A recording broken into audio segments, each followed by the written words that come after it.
Testing.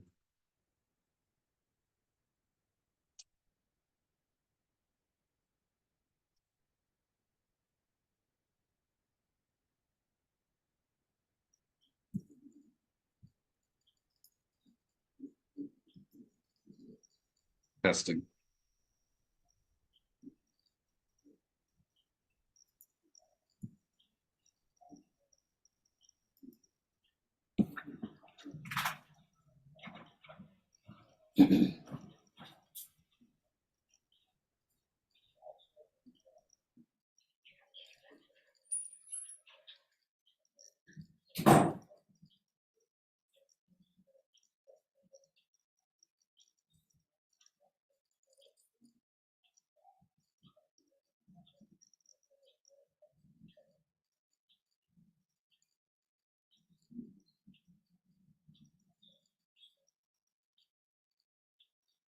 Can you hear me?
Let's see. Okay, it is 6:30. Hello, everyone.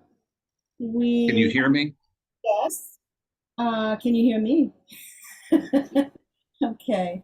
We don't have a quorum yet, so I did not hear from anyone about not attending. So Emily sends her regrets. She's helping somebody clean up from the flood and doesn't have Wi-Fi where she is.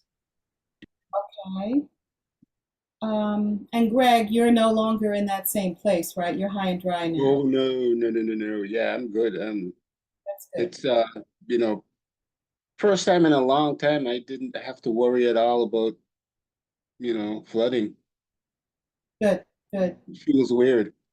Okay, I don't know where William went, but Sonia's here, so there he is.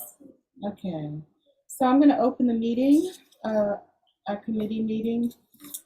It's 6:31, I think, by my clock. Welcome, everyone. Okay, so let me check the agenda. Any adjustments to the agenda tonight? No? Okay, seeing none, we'll move forward. So I'm going to take these all together unless you want to take them separately, but we're accepting the minutes for March, April, and June. Remember, May, we didn't have a meeting.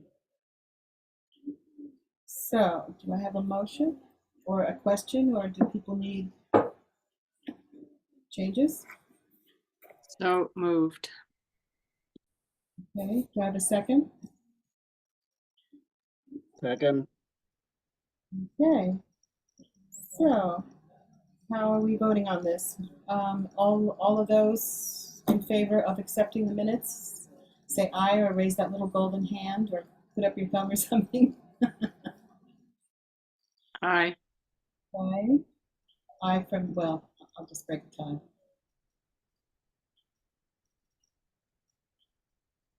Joellen, can I chime in here for a second? Can you hear me? So I don't know if I'm technically still a member of the committee or if I'm considered a liaison now and if I'm allowed to vote. You know, Sonia, I did email and I got no response yet from anyone in leadership about what the heck you're doing here. There haven't been any changes, but you're correct. I don't think it's been technically approved yet, so I don't know if I'm still technically a member. I'm happy to vote, but I'm also happy to not, so. What do you think? Well, we won't have a quorum if you're not, so there we are, right? 4 of us? 9 people, 4, 1, 2, 3, How 4. many do we have in total? Oh, wait. We have 9. Yeah. We have 7 now, is it? Well, Without Sonia and Quan? Is it 7? so that's 8. So 4 would be a quorum. Oh, I'm so confused. This is all right. Let me check something. Rick, do you remember how many members we have or we're supposed to have? Was the quorum's about how many we're supposed to have, not who's at the meeting, right? No, we don't have a quorum. You have 6 members right now listed on your website. Hmm. Ellen, William, Chris, Joellen, Emily, and Greg. And then there's 2 student member vacant and 1 vacant. That must be me. So So I they- must not be a member. Official then, they took you off. Yeah. Would be nice if they let us know, eh? For now, we only have 3. So still, it's the quorum is still 3, so, and we do have 3, so we can vote. Greg can't hear us? Oh, he can hear us. It says he just wrote in can't hear. Oh, William put a message up there saying he had audio problems. Ah, I was just wondering if he couldn't hear or couldn't be heard. Oh. yeah, I think he said he couldn't be heard at one point.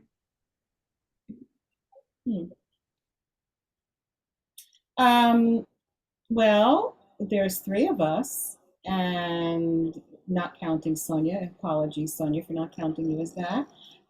So shall we carry on? I think it's a good idea too. Yeah? We only meet once a month, so. All right, so, and I believe if people want to challenge this and ask for FOIAs and everything, that's fine. I am going to say that we're voting on this. So, you 2 already voted, and me as an aye as well, so we have passed it. Thank goodness. Okay. Oh, well, that means nobody's taking minutes from today either, right? Does anyone want to, or should I'll just, let's not even. I will go through it afterward and make the minutes. Is that okay with everyone? Well, you know how biased I am, so obviously it could be a problem. Woohoo! Okay, here we go. Old business. That's me. I think I already told you this. I don't even remember. So the next session I still haven't heard from the council what they want to do with that $2,000. I keep bugging them with, well, actually at this point it's just with Nicholas, and obviously he's too busy now. I mean, so I don't know if I'm going to get a response about the 2,000. So I'm just going to go ahead and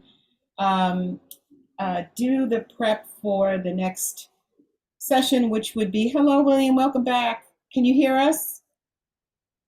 Oh, I hope you can hear us. He's not connected yet. When the connected to audio goes away, then you should ask. Okay, can you hear us, William? Yes, I had to restart the computer. Okay, we can hear you, no problem. Thank you.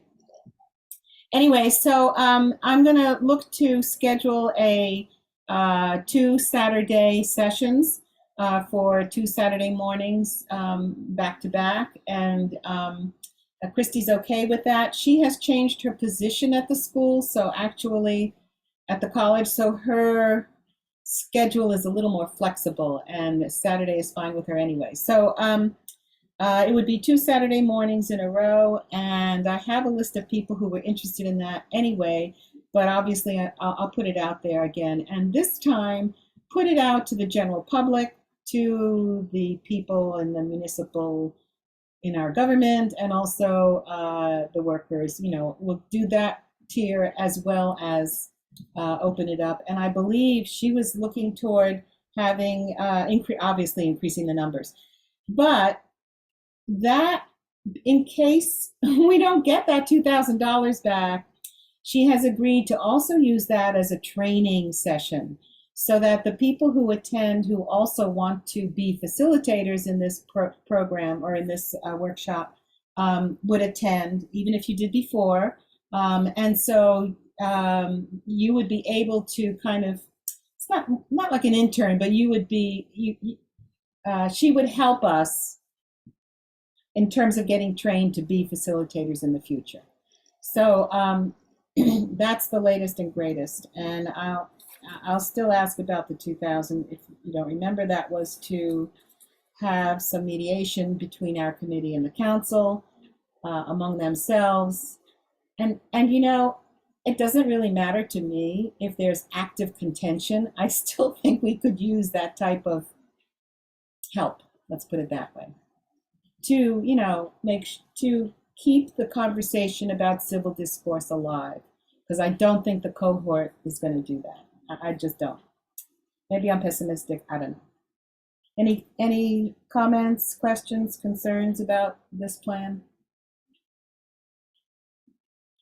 Okie dokie.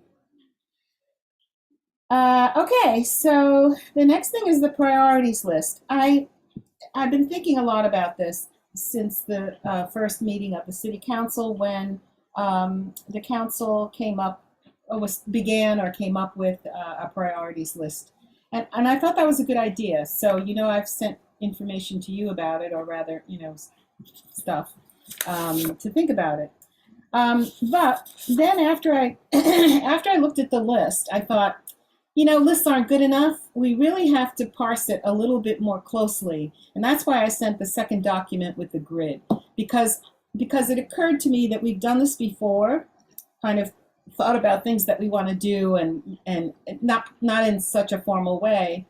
And then sometimes we lose track of the actual implementation. And to us, I mean, to me, in this, Rick, could you put it up, please? This is the list of priorities grid. Okay. To me, that third section, potential remedy, that's not for us to do. That's what we're recommending that the city do. In fact, this is what they talked about right from the beginning, which is to look through our policies for the city. And one of our charges was to do that, and to identify places that need looking at or redoing or whatever. So in a way, that's what this could become, is this priority list could become a method for us to communicate that to council. And I just kind of went through the ordinances and looked at some things. And when we get to the noise pollution one, I'm going to put up I'm going to put up their document about the ordinance itself, the noise ordinance. So, and that we can use as an example of how to approach these. What I did when I sent it out to you was ask for you to not only look at the list, but also to add to it. So I'm going to ask if anyone has anything to add in any of these categories, or a brand new one. I would add, And then William, go ahead, Rick. I would add disaster and emergency preparedness. So, you know, perhaps we can make sure that people who live in areas prone to disasters are really skilled in how to react when one happens. Okay, that's great. And William? Well, are you saying that we don't want to, what we have listed for potential remedies, we don't want to include, or because I had a couple of ideas as far as those were concerned? No, we absolutely want to include them. We just don't have to do them. Okay. I didn't want anyone to get. I was looking at the I think there was something about ADA compliance with removing sidewalk barriers, Yes. elevating flags and no sandwich boards, but that there's also places where they actually have seating on the sidewalks Oh, yeah. that could be an issue with people trying to walk down the street and winding up in someone's lap. And the other one, I had concerns with the idea of instituting a form of rent control. Because generally, whenever you have rent control, it leads to a loss of housing, available housing, because it makes landlords less likely to be willing to rent. Now, I want you to remember, not just you, William, but all of us, this has nothing to do with, I want this list to be as big as possible. It's up to them. It's up to the council whether they're going to do anything, right? So we're just Okay. advisory, and I'll take that under advisement, although I would like to include everything that anyone has to add. I'd rather add than subtract, and so I'm going to add sidewalk seating. What I noticed, that's great for you to bring that up, because what I noticed in Montpelier, I've been looking a lot at Montpelier lately with these kind of glasses, not these glasses, with kind of research glasses. And what I notice is wherever they do have, except for a couple of places, wherever they do have tables out on the sidewalk, there is some sort of physical barrier that protects the walker, or not protects, but that guides the walker away, from where those tables are. So, yeah, because I don't think believe me, I don't think some of these things will be popular. I'm just saying that, we should include everything we can think and see what we come up with. And Yeah. with flood mitigation, one thing that would really help with mitigating against floods is if the storm drains were one-way storm drains. Oh boy. I suspect, that's why I left this one blank. I suspect that there's a whole, because this is not my expertise by any chance. Stretch of the imagination, but that's good. That one I expect for all of us to be filling in, mostly, I guess, Rick and Nicholas. Rick knows more about this than I do, being the buildings guy. All right, I see Sonia, please. Actually, I got a call as far as noise pollution.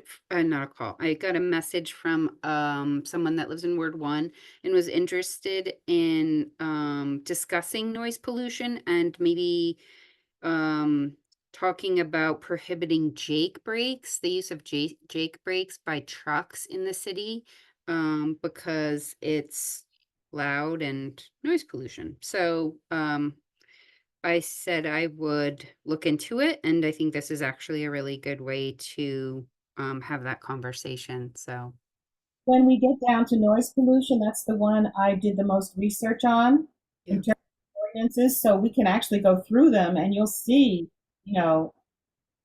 let me just put it this way, how anemic they are. But here's the other piece. There's another piece to this, and that is when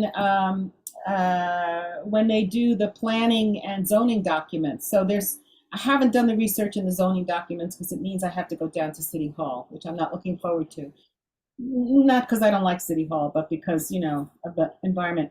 So environmental issues for me. So I think that, all right, so when we get to that one, any other ideas about adding?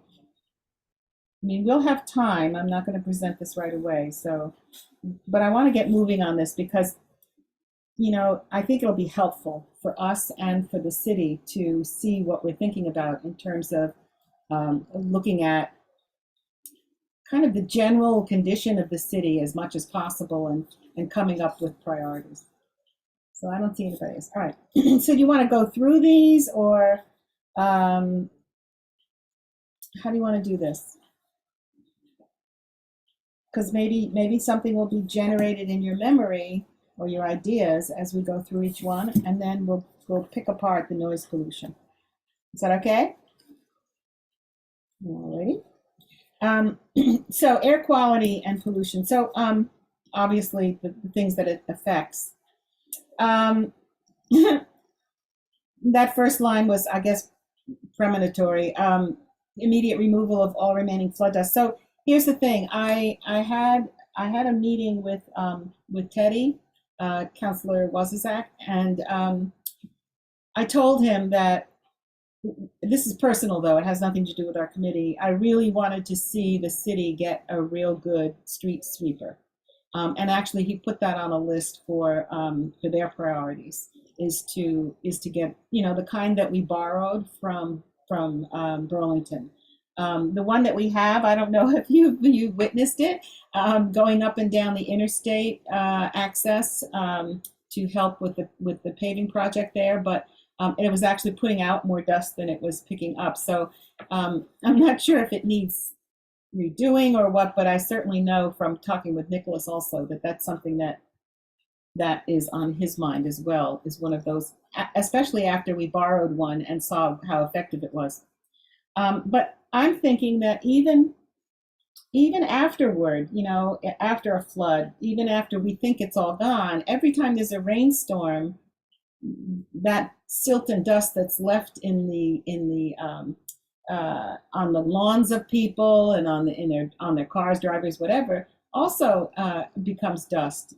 I don't know if you drive downtown much, but the whole north end of the downtown, even before this flood, obviously, was still very dusty. So dust is definitely, it's always been a problem for this city. That's why I put improved street sweeping. All right, so believe it or not, when they designed the interstate access, the city of Barre requested 2 exits and entrances. That's why we have both of these. We're the only city, I think, that has that. No, Burlington does. So the reasoning was that they wanted to reroute all truck traffic around the downtown. The idea was to, on the one end of town, send the trucks up to the interstate, drive down the interstate, come down the other one to get into the north end of town. And of course, they built it that way, but it's not used that way. So this could answer 2 questions. I mean, it could answer the question of, you know, reducing emissions in the downtown and also the Jake breaks. So I'm not sure if that's ever going to happen. I don't know how you get. So I'll just chime in a little bit on that. So the majority of the truck traffic you see downtown, there are some that don't follow that flow pattern, but a majority of the trucks you see are going from one end of Barre, from one shed to a shed at the other end of Barre, delivering granite or moving it to different transport points. So a lot of the truck traffic we see downtown is local trucks. That's why there's such ruts in the middle of Main Street, because of the weight of those trucks going up and down Main Street. Belvance tends to load down at the north end, down by North Barre. And they go up 62. The sheds over by Circle Street tend to go up, if they're headed south at least, they go up 64, I think it is, South Barre. But Sonia, when you're checking, I believe there already is an ordinance for the use of Jake brakes in Barre. They are not supposed to be used. We had signage up at all of the hills. So over by Laser Wash, coming in on 302, coming down Route 2 by Hope Cemetery. There was, at one point, there was signage that said prohibited use of Jake brakes in the city limits. So I believe when you're researching it, I believe there's already an ordinance, or I believe it's an ordinance that says that they're not allowed to use them in the city. So just a heads up on that. You know, that reminds me when you know how drivers can get alerts if they're coming into a town about things like not taking the notch or whatever, you know, these truck drivers. Maybe there's some way to alert, you know, Jake brakes, or I never noticed a sign. Is it not there anymore? I haven't seen it in a while, but I know one of the big areas was right over by Laser Wash. There was a lot of people that complained about the trucks coming down that hill. Yeah. And then there was, I think Washington Street was the other one, that there was a lot of complaints. And At Okay. one point, there was signage posted. I haven't noticed, but I also haven't been looking. I'll look tomorrow morning when I drive in. But there was signs that say something to the effect of air brakes or Jake, they don't call them Jake brakes on the sign. They call them something else. But there was signage that said that they're prohibited within the city limits.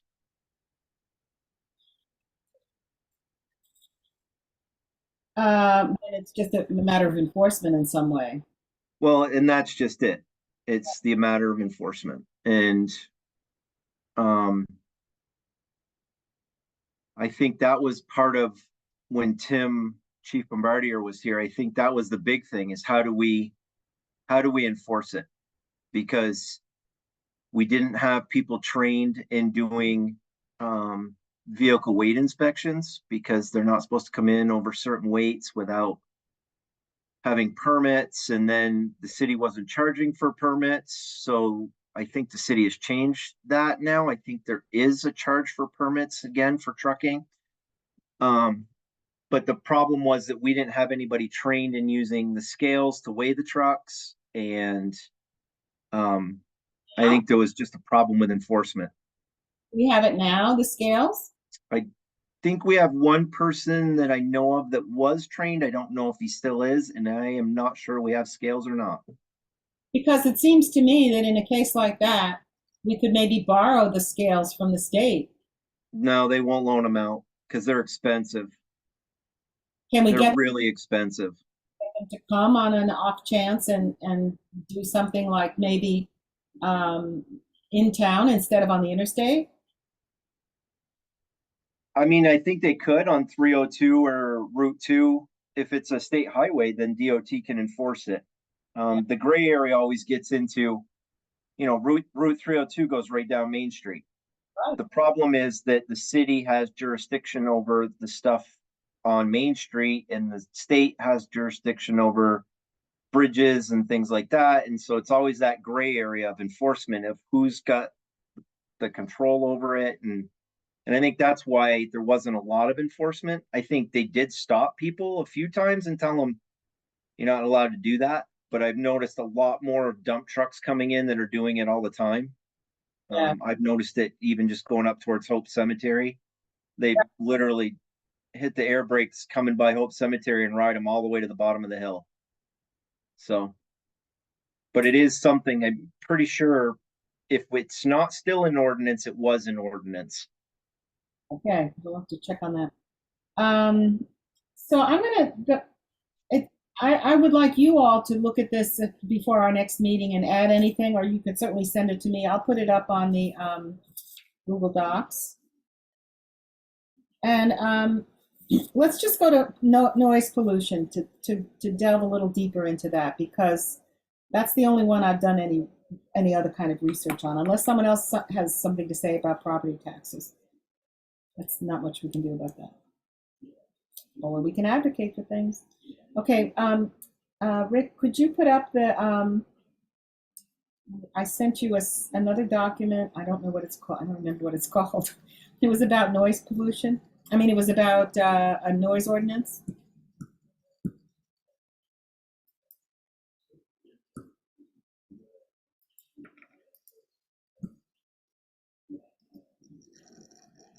Whoops.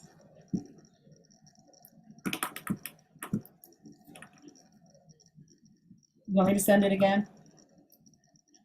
Well, I can just read it, actually. It's only one section I'll just read it, no worries.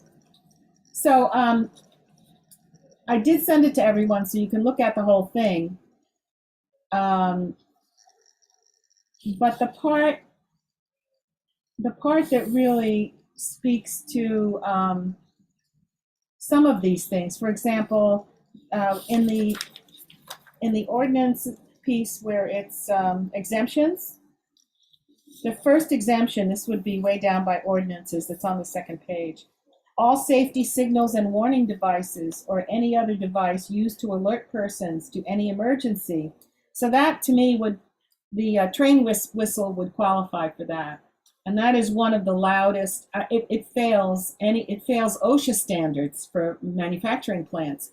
So to me, that's not the only. There are several other things that are problematic, like we know that the city has looked at their zoning differently in the past 10 years. Now it's all mixed use zoning, especially downtown where there's a lot of industrial use. And although we're certainly used to that, this is the way the city's always been. One of the problems is that some of these industrial noises are much louder than they used to be. And what I see happening is there's the person down at the bottom of my hill, for example. I don't know what he does inside. He must do some buffing because some of the machinery noise is quite loud. And in order to meet their OSHA standards, they leave the door open. Or so businesses or manufacturing plants should have some sort of restriction that provides their workers with clean air and earplugs, I guess, for that's what they use in industry to abate that for workers, but keep their door closed so their neighbors don't get the noise. So there's the train, there's industrial noise. The ordinance itself pretty much takes in everything else. And these look like, most of these are kind of not commercial related. Again, I didn't check into the zoning ordinance, but perhaps they have some stricter restrictions. All right, so we do know, I don't know if it's in here, it should be in here somewhere, but I do know that any of these kind of things, noises have to stop at 10 o'clock, 10 p.m. Okay, so you want to scroll down to where it says, okay, stop. So now the bottom of this page, misuse of braking power, exceeding tire traction limits. I don't know what that means. Would that be related to the trucks? Or is this like a souped up car? Misuse of braking power exceeding, I don't know. Well, this is certainly in the weeds. I'm not really going to go there. I don't think we should, but we can. But this is the kind of thing we would look through if and when we take each of these things individually, so that we have information to pass on to the council that they may not be aware of. I know that. So I think what you're talking about there is number 2 is basically accelerating and squealing your tires. Oh. And then the misuse of braking is slamming on your brakes so that the tires squeal when you're stopping. Oh, my neighbor all the time. Yeah. Well, in the number 1 there, that shall be operated with a muffler exhaust no louder than the vehicle's original equipment. Right. That is definitely not enforced. There's all kinds of cars running around with loud exhaust. There's Harleys running around with loud exhaust that are not manufactured with loud exhaust. So, you know, this leads me to something that Ellen brought up a while back, and that is, I think it was Ellen. Anyway, the idea of burdening people who are low income or poor, who can't afford a new muffler, for example, because the only thing they'll do is give them a fine, right? You're not gonna, most likely they give them a warning. Yeah, still, that was me talking about when they were talking about traffic calming and using ticketing for that's a regressive thing to do, because people who can afford to speed just take the ticket as a part of right.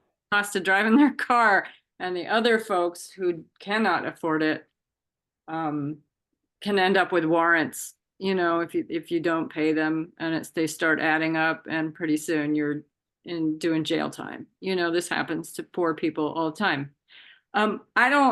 These loud vehicles, they're mostly not because people can't afford mufflers. These are people who are doing this on purpose, who ride around in trucks that have enhanced noise and enjoy that. So that's really different from somebody who can't afford a muffler. So, maybe one of the ways we could get at this, something like this, and we don't have to do this, I'm just saying, is there could be some kind of awareness campaign that the police department could do, and maybe a day long looking into this or something where they're set about around the city pulling people over who are doing this, some kind of specific campaign to address any of these things. Because But I remember. I was just gonna say, I completely understand what Ellen is saying, but I think in this case, there's a difference between defective equipment, in other words, an exhaust that's broke, and a modification to an exhaust system to make it louder. And so I think the cops could make that determination that the vehicle was modified to be louder versus there's a problem with the vehicle, like the exhaust broke. So I think, when you're looking at that, as far as enforcement goes, police can justify that. As far as speeding goes, that's a tough one, because how do you determine who can and can't afford? It's sort of like when I'm getting pressure to tell people they can't be in City Hall Park. What are we going to do? Are we going to fine a homeless person because they can't pay it? So how do we enforce that? And that's what the cops keep saying, is what do you want us to do to enforce it? And it's like, there's not much. I mean, we ask them to not trash the place and bust the railings and all that, but it's not necessarily the people who are there that we're asking are the ones that are doing the damage. So it's always tough for police to find the line. But Rick, you Can I have my hand up? May I speak? Yeah. So this is what I've been saying for as long as I've lived in Barre. If you're only looking at everything as an enforcement issue, that's really different from doing education, from a community-centered approach that exudes pride in our community and makes doing things like excessive noise and speeding through the downtown when people are out on the green enjoying something that we do together on the green, it's a very different thing than just saying cops need to take care of these things, right? I that's not something that this committee, in my opinion, should be pushing. Police and enforcement and punishment are not great motivators for people to do good by their community. And I'll also say that, in wealthier communities, they don't have these problems because they have political power. Poor communities, people can walk all over a poor community and they can disrespect it. And it's a vicious circle. So I think this is all about equity, all these things that you're bringing up. Yeah. But I think there has to be a different approach than enforcement and penalizing people. It's not how behavior changes generally. So you're absolutely right, but we also need to make sure that our policies on the municipal end support that kind of approach.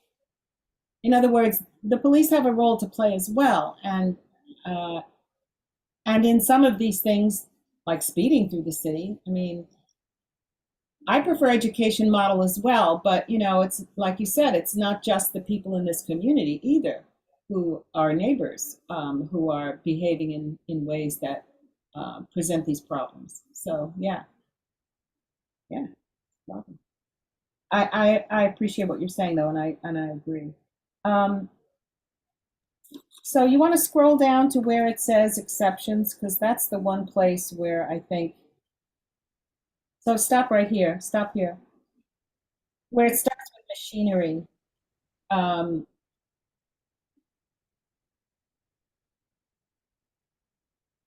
Okay, so 9 p.m. Well, I didn't realize that. Okay, and 6 a.m. So this has nothing to do, however, with whether or not there's the effect, rather, of machinery noise during the day. This has no restrictions at all. And it doesn't talk about science. It doesn't talk about the science of noise pollution, none of that. So I think that's the kind of place where we can be helpful, is to offer that kind of really critique I don't know that, the way that I see people changing things like policies is that they get a committee together to do that. I'm not really sure what the mechanism would be. I can ask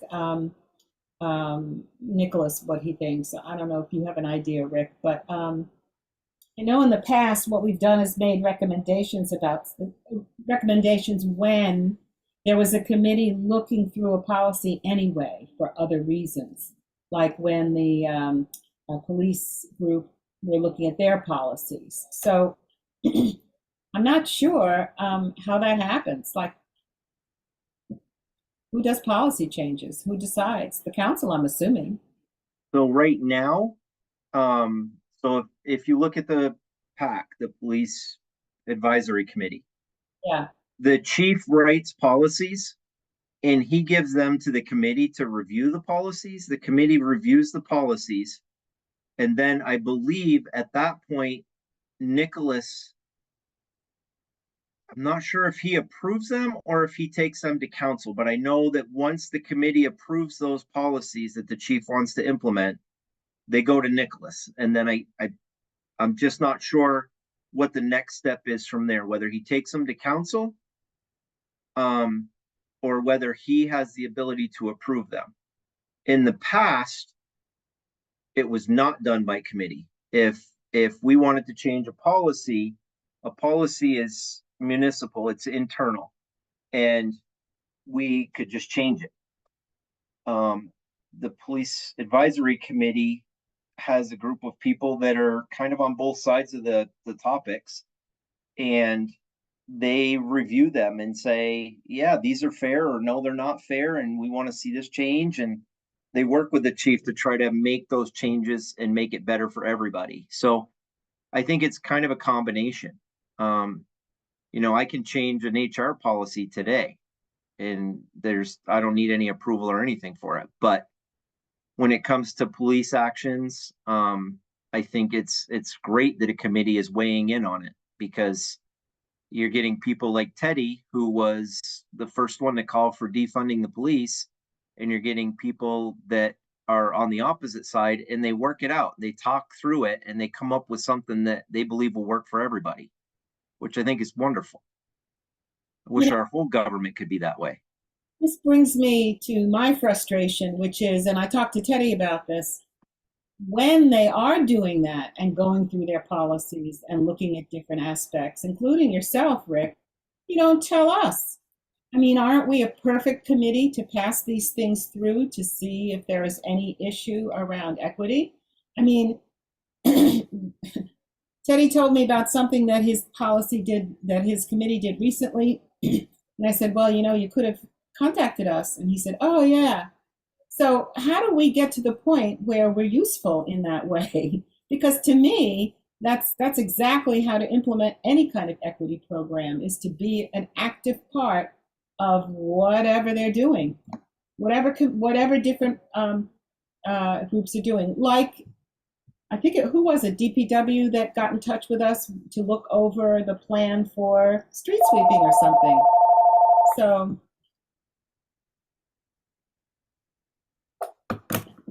I mean, I don't know. I'm just frustrated by stuff like that, where we're not made useful. Anyone want to comment? I mean, it almost sounds like something that would have to be a discussion with, I would say, with Nicholas. And how does the equity portion of the Jedi Committee be more included in policy changes so that they can be reviewed with a equity lens, rather than them just happening? And, it seems like that Nicholas could make a process change that says, if we're looking at revising a policy, it can go to the equity committee for review. As all committees other than planning and development review board, everybody's an advisory committee. So it's all advisory, but I think there's probably things that could be looked at with the equity lens that aren't being looked at because it's just not necessarily what those groups are looking for. So I think it would be a process change that maybe those get sent to the equity committee before they go to their committee for final approval. Something to that effect. Okay. But I believe that would have to be a manager's directive.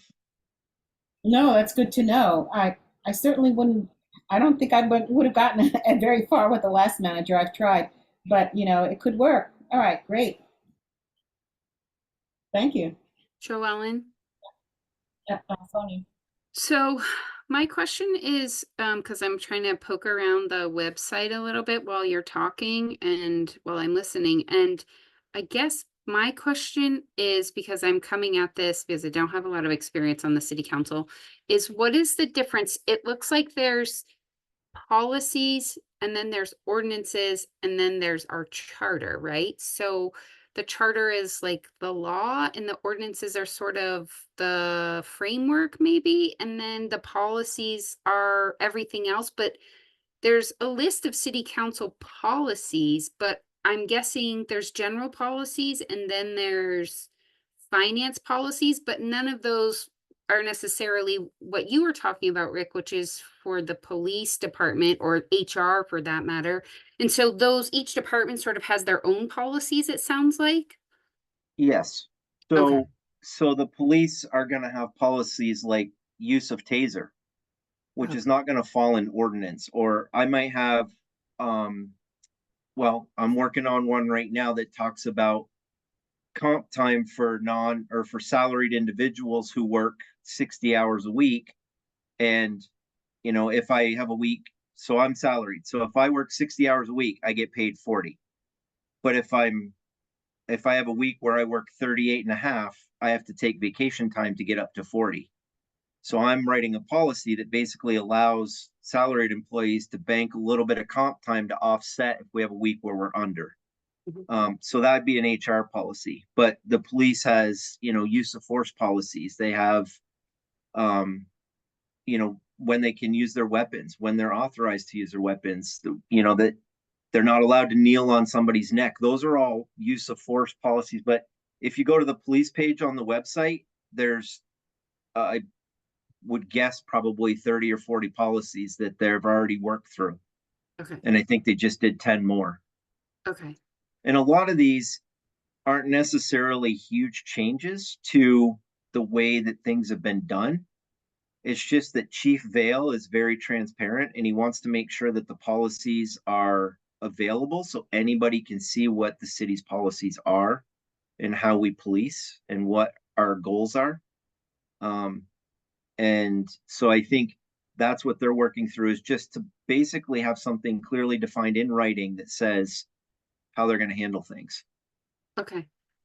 Thank you. Mind you, in particular, the police department and the fire department are a little bit separate from municipal in a sense. I mean, it's all part of the municipal government, but they have different kinds of criteria to meet, such as, those policies that are described.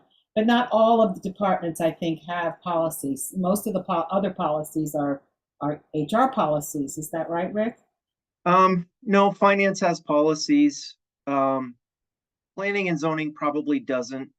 DPW has their own policies. When you look at like DPW or finance, those are probably, they're called policies, but I'd probably call them more standard operating practices or standard operating procedures. HR is more broad-based across all the employees. Right. And when you're talking about ordinance, that's things that the city has specifically detailed or defined as issues. And the police department can't enforce something if it's not a law or if it's not an ordinance. So for instance, if somebody's got trash piled up all the way around their house, there's no law that says they can't do that. But we do have something in ordinance saying that we don't allow it within the city. So then code enforcement can start working with the person to move through the process of either getting it cleaned up or having Brooke from the police reach out to see if we can get help to clean it up. And sometimes it goes all the way to enforcement, which is unfortunate. But sometimes there's people that just don't want to comply. They don't want to do it. And they won't, the city is even offered to clean it up and they won't allow the city to do it. So without ordinance, there's no way to, if somebody really pushes the issue, which most of the time people don't, most of the time people are pretty understanding.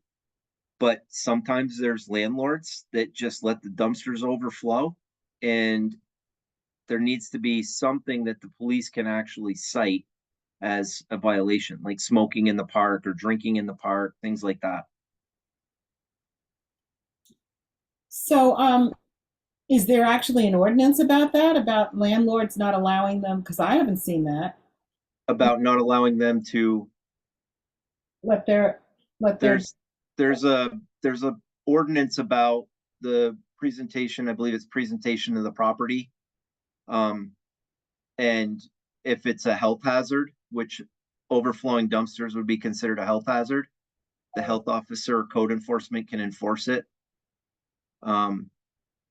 There's just a ton of these things in ordinance that can be enforced, but typically, I think there's something in there that says you'll keep your lawn mowed to a certain height.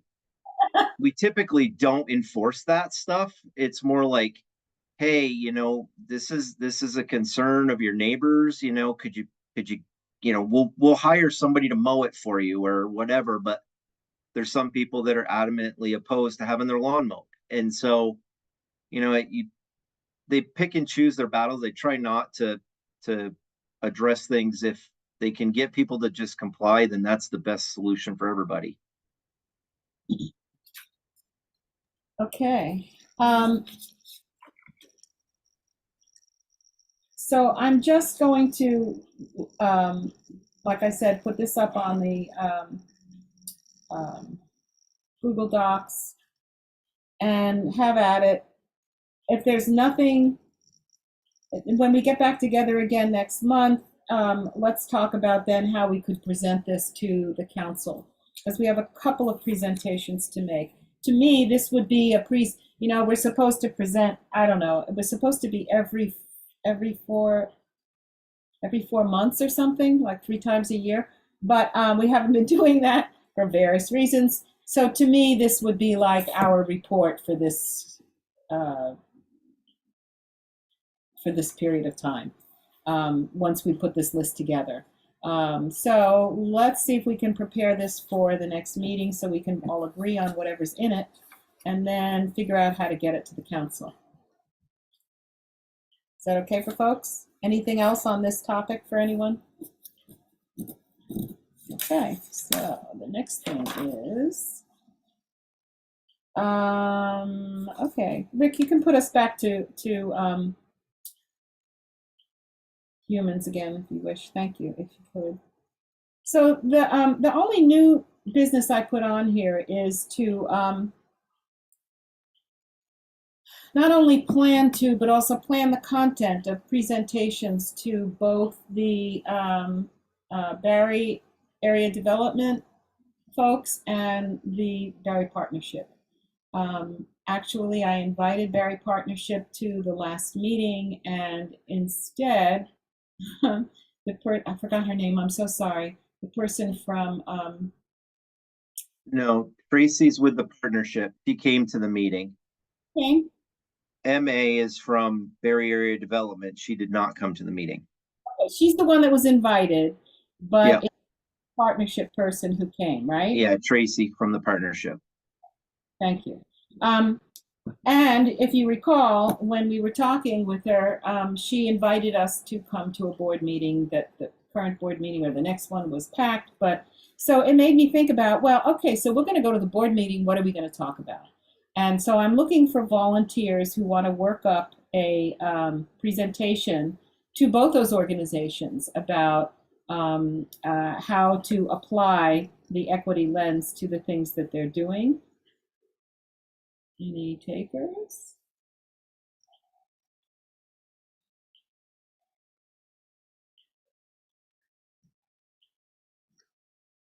Okay, well, okay. So here's the thing. I don't want to do this by myself. Let me just put it that way. I'm just not going to take this on. So if we can't get, Joellen. I think it makes sense. I think it makes sense. There's only 3 of us here besides you right now. If, when we're all here, if other people want to step up and do some things, that'd be great, but I don't think you should be making work when there isn't enthusiasm for other people to get involved. So I agree. Okay, so so I will put out an email to that effect to everyone and ask for anyone who wants to volunteer. I don't mind doing it with someone, but I don't want to do it by myself. And I think that actually from now on, that's what I'm going to be asking for, because I anticipate some changes in the future that might make it very difficult to do this, more difficult to do this work, and I don't want to be alone. Whenever doing public presentations. Just stating what I think are the facts. Okay, so I guess that's it. Next time we pretty much have almost the same, well, obviously we're gonna do our minutes.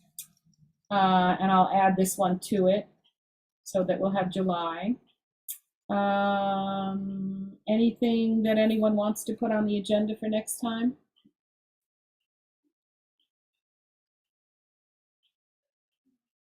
Okay, and the last email I sent out was asking people to think about what kinds of time commitment and project they'd like to work on. And I was hoping that the list of priorities, which we can still look at, would help us do that, if there's any interest in working on any of these things. We've come to the end of doing the Let's Talk workshops. Even if this committee decides not to do that in the future, I'm still going to coordinate that type of thing, because I think of the things that we've done, I think that's been the most useful for us in terms of the community. Joellen, can I ask you a question about the Let's Talk workshops? Yeah. You said the next series you're going to try to have, where Christy's going to do trainings for facilitators. Is that? And will you send out an invitation to everyone who's already participated so that they can decide if they want to be facilitators? Yes. Okay. Yeah, okay. that's the intention, as well as some people who have not gone, who were interested in, who are doing this kind of work, like Rick Pieri. I don't know if anyone knows him. He's been, well, some of you have met Sha'an Moulier. He's been working with a group in his work with her on equity. So people like that who have some interest in doing this work, who maybe didn't take it. And that's the whole thing about them actually participating in that process with us. So it should be interesting. Christy was interested in it. She was excited about it. So Yeah, I think that would be great. Yeah. Okay, anything else, folks? All righty. Any visitors? Any comments from visitors? Okay, thank you for joining. We have a second, I hope. Second. Thank you so much. thank you, Joellen. Next time. Bye, folks. Bye.